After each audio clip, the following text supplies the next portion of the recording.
Arugula. It's a popular crop for market farmers to grow, but how successful can you be doing it? How profitable is it? And what does it look like to grow it?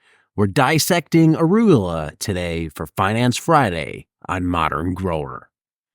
Hello, everyone, and welcome to Modern Grower. I'm Diego, D-I-E-G-O. I'm going to be doing something new in this video, and I'm doing something I call Finance Friday.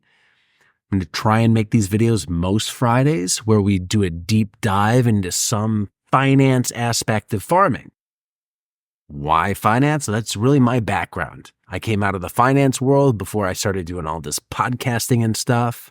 So I have that side of things. I also run a farm-based business selling tools and seeds to market farms. So I get the business side of things, and I've interviewed hundreds and hundreds of farmers over the past 10 years. So I've learned a lot about market farming along the way, and I want to share what I can with you in these videos. The goal is to try and keep them under 15 minutes. We'll see if we can do that. Arugula, a popular crop. I'm going to put up all the data on the screen so we can take a look at it. 21 days to maturity, you have a 14-day harvest window, total days in the field, 35. Keep in mind, days to maturity varies throughout the season. So this is in the summer when you have the most sunlight, the warmest temperatures. You're going to get extended days to maturity in the shoulder seasons, meaning the spring and the fall, and in the winter when there's less light. So take that into account when you're thinking about your crop planning and any of the crops we're going to talk about on these Fridays. In-row spacing for arugula, 1/2 inch between plants. We're talking 10 rows per bed. All the beds for this video and all the others we are calling a standard bed unit, a 30-inch wide bed, 100 feet long. So if you're growing on 50-foot beds, you can have all these numbers, but for the sake of this exercise, we are using 30 by 100-foot beds.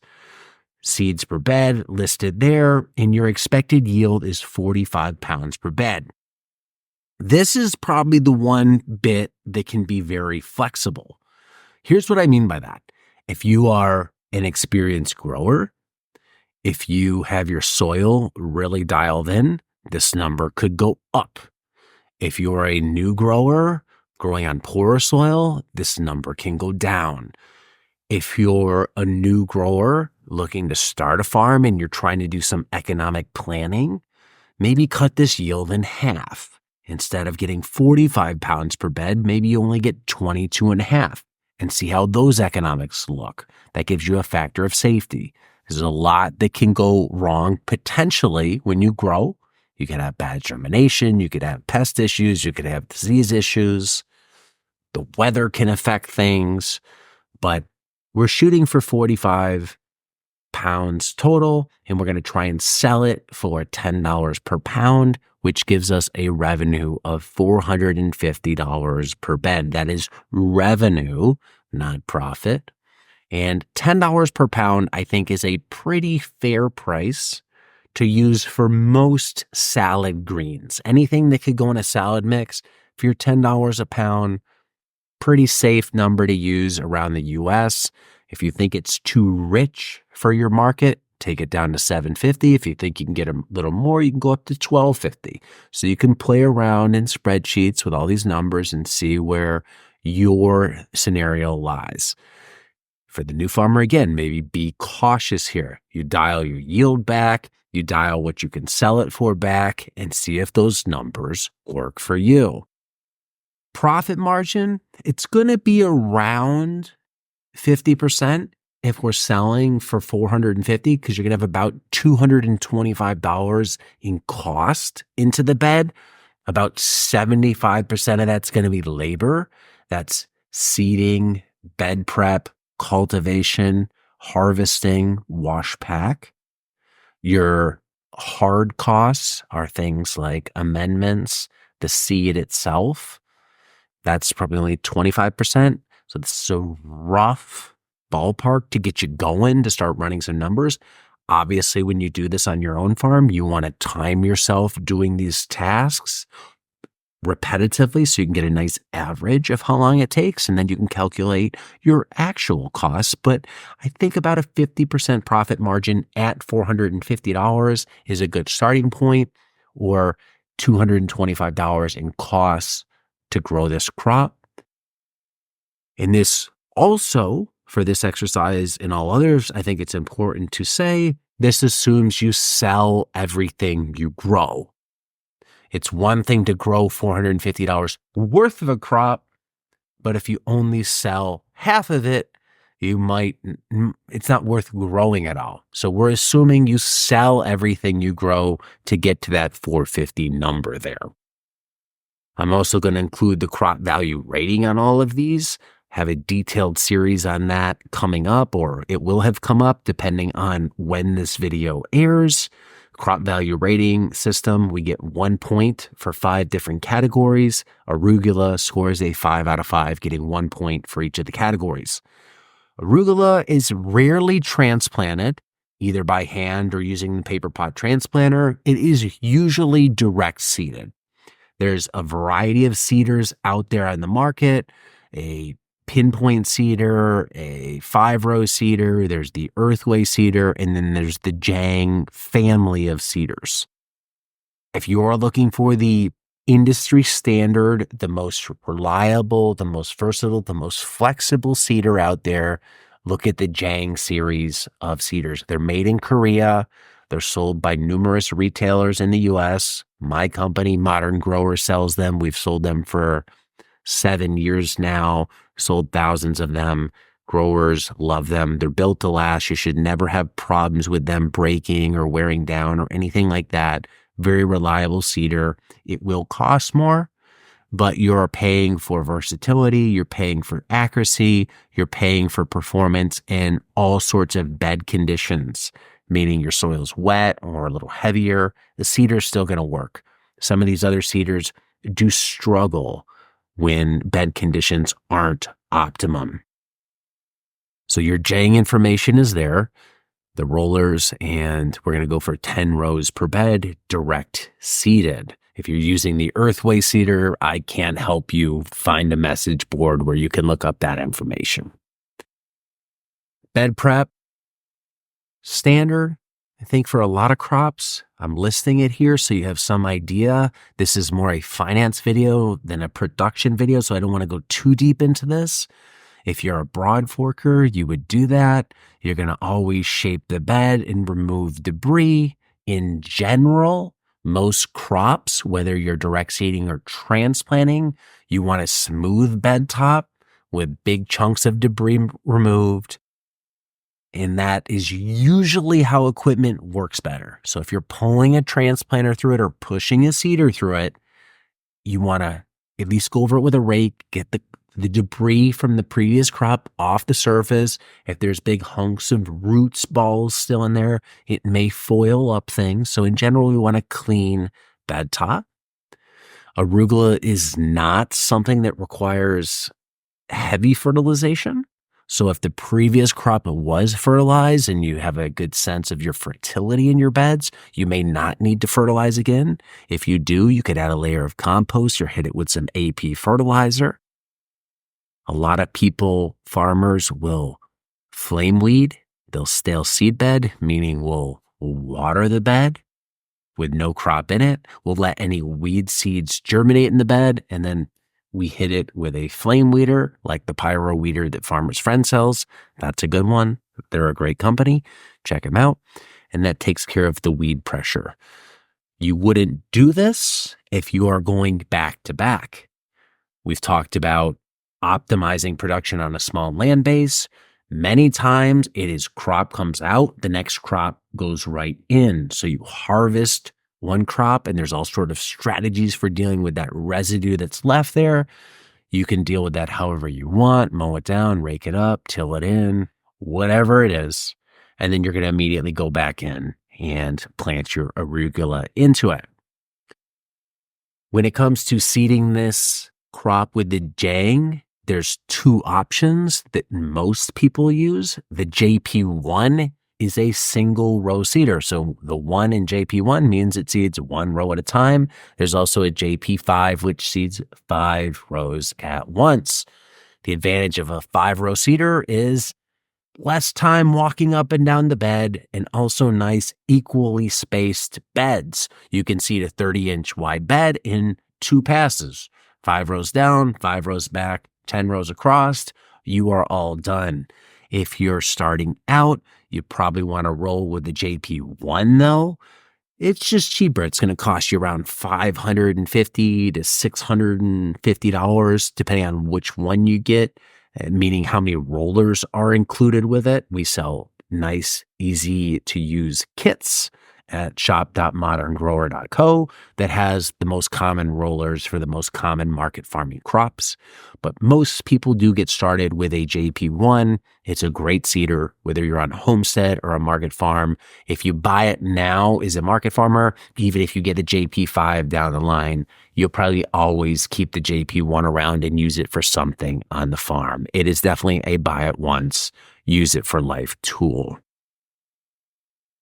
Once that crop is planted, you want to immediately hit it with overhead irrigation to get it wet. You may need to install or cover it with floating row cover or insect netting, depending on the time of year and what's going on with insect pressure and or temperature. Floating row cover can help insulate the crop, create a nice warm environment.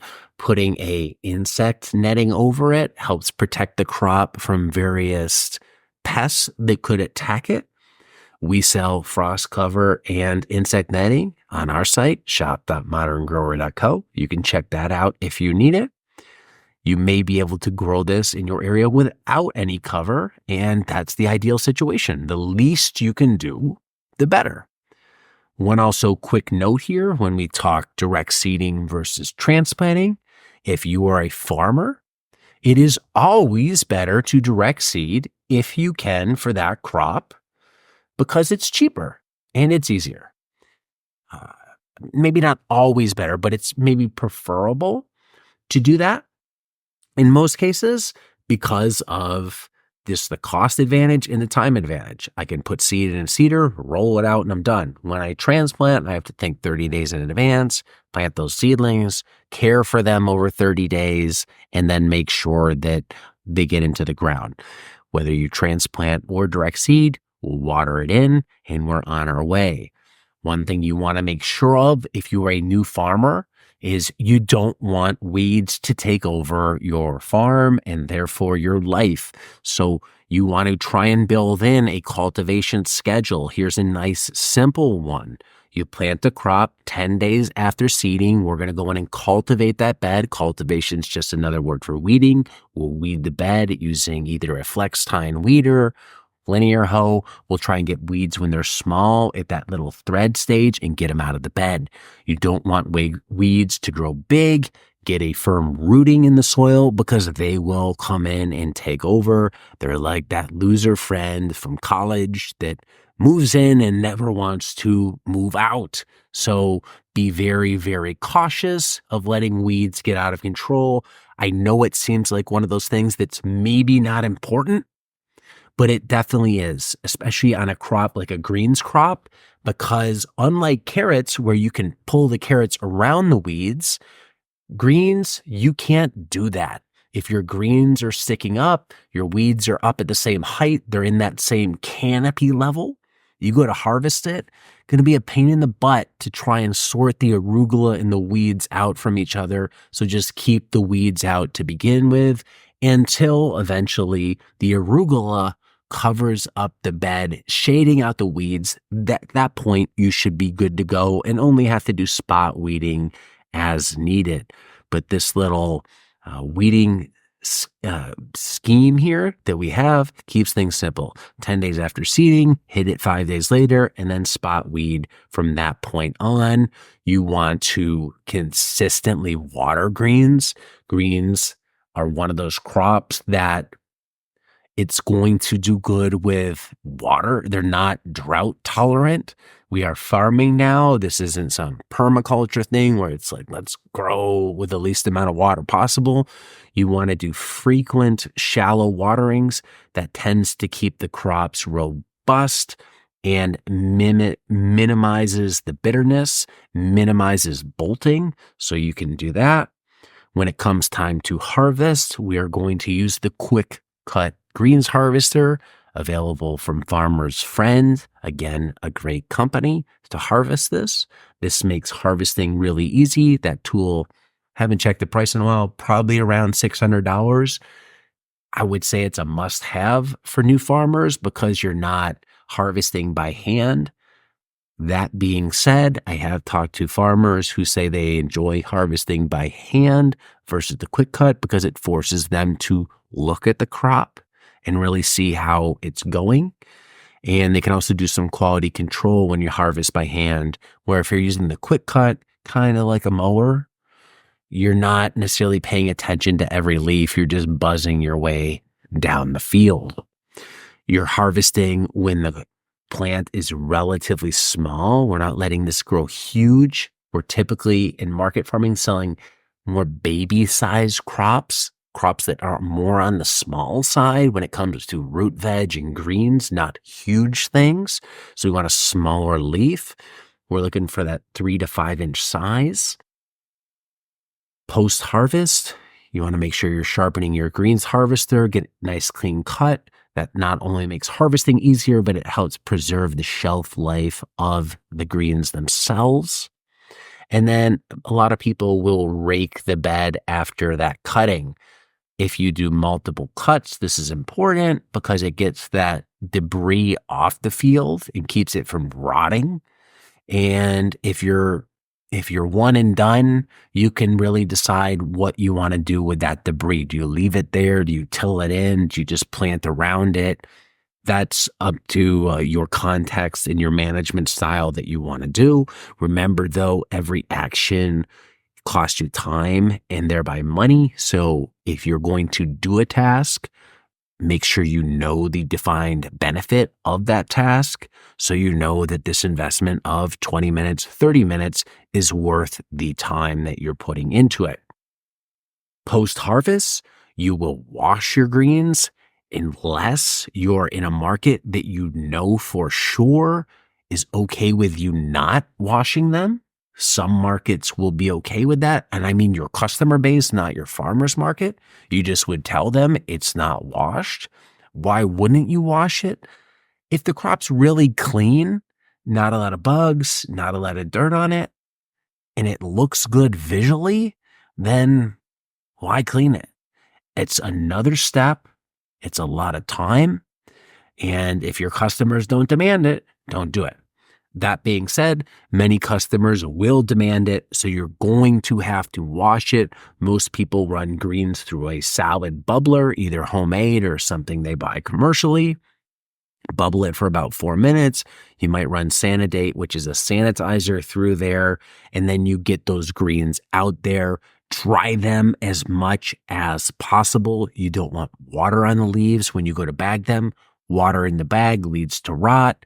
You also don't want to over dry because then you can dehydrate the greens, if you will, and that hurts shelf life. As small farmers, one of the advantages you have is selling product that's fresh and lasts a long time compared to distributors that are hauling it all across the country. So just be careful on how wet your greens are when they go in the bag.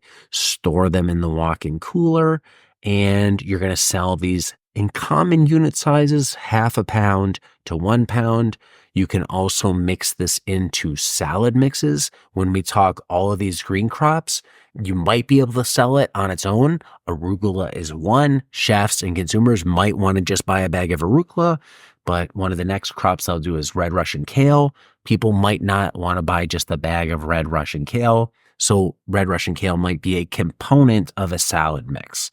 And you could use arugula for that as well. Feel your market out, do your market research, talk to your chef customers, and see what they want you to actually supply them, a mix or on its own. All these greens can mix and match. We're all going for about $10 a pound, so it's not like arugula gets that much of a cost premium to spinach. Market specifics here might play a small factor in that, but figure that out and you're going to try and sell this as quickly as possible to the customer. So that is arugula, a profitable crop that scores 5 out of 5 on the crop value rating system. Expect about a 50% profit margin if you're selling it for around $10 a pound. Obviously, experience, local conditions, and how much you sell matters. So learn from this, use this as a guide, and use this as a launch point to do your own business in crop planning for your farm.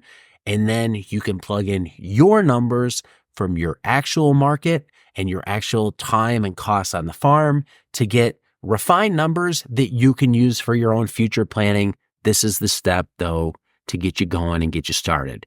I hope it helps. Let me know what you think about this in the comments below. And if you have any questions, drop me a line.